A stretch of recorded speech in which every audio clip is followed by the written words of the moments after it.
Okay, continuing with the thought of how you do anything is how you do everything.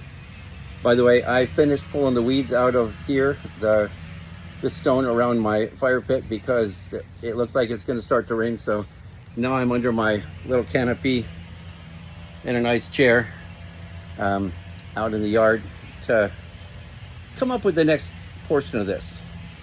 So if resistance doesn't work, that would be one principle we talked about here, that if I'm pulling too hard, even if I get a result, I have this, what looks like the weed in my hand, the surface problem that I saw.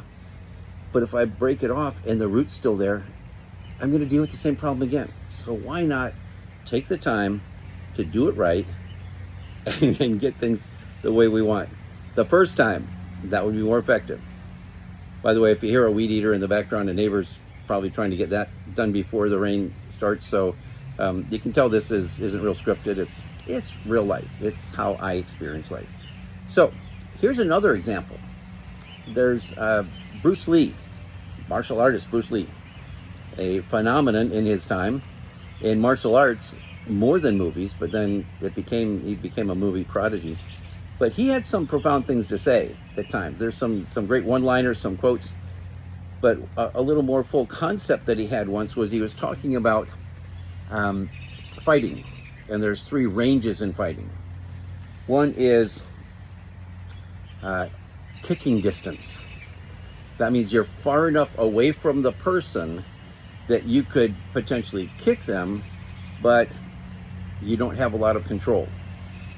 Then the next would be closer range, would be punching distance. You have to be a lot closer to reach with your arm to punch than you do to kick.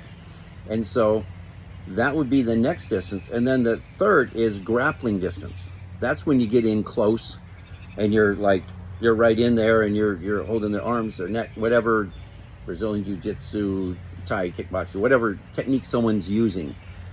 But the principle with that, I've used in corporate leadership. Okay, in terms of how much rapport do you have? If you're in kicking distance, they're not letting you in close. So you don't have much control in that conversation. If you're trying to influence someone, I don't care if it's sales. I'm more into not so much a sales trainer, but helping coaches and leaders be genuine in a way that they can influence the people they need to influence. For again, my two key outcomes are productivity and, that's right, fulfillment. So how does that apply? Kicking and punching and wrestling or grappling, how does that apply to leadership? Well, if I relate that to rapport rather than fighting skills, if I have only enough rapport that they're holding me back at kicking distance, I don't have nearly as much influence. And it might be more like a fight. If I can establish rapport with somebody so that I can get in closer, then I have more influence.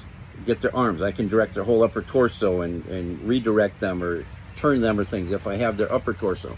And that's the same as if I'm actually listening some, as well as instead of just talking.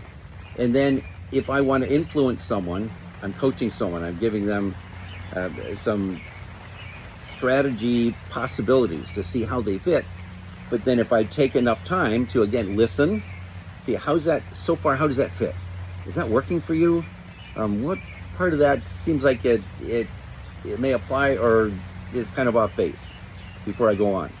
And then there's a conversation instead of me trying to tell someone what they should do, which nobody likes that. If they can be engaged in the process, it's better.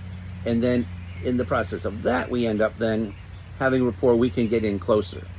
And then the third level, if you were to be at what's called grappling distance, that's where you might have torso against them, your arm wrapped around their neck or whatever, where you're in close and you can use your body weight to shift and move them in the direction maybe that we need to go to finish the project, if I switch the metaphor back and forth here.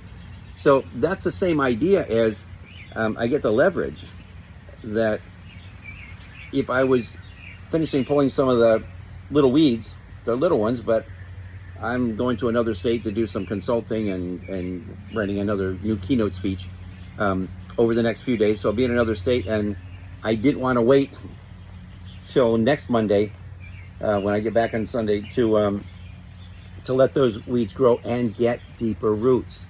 So one of the principles, nip it in the bud, catch it while it's small, that was doing. But one of the things I did was I was pulling on the one, and even though I was going slow and it was starting to move, I knew that if I applied more pressure, it was likely to break. So what I did was I moved some stones out from around it, and I could get deeper down on the thicker part of the root.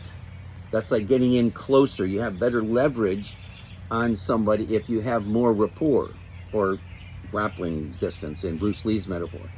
So, switching back and forth, I love to teach in metaphors or talk, but how I do this part of life is involved in how do you get the leverage for what you need to do.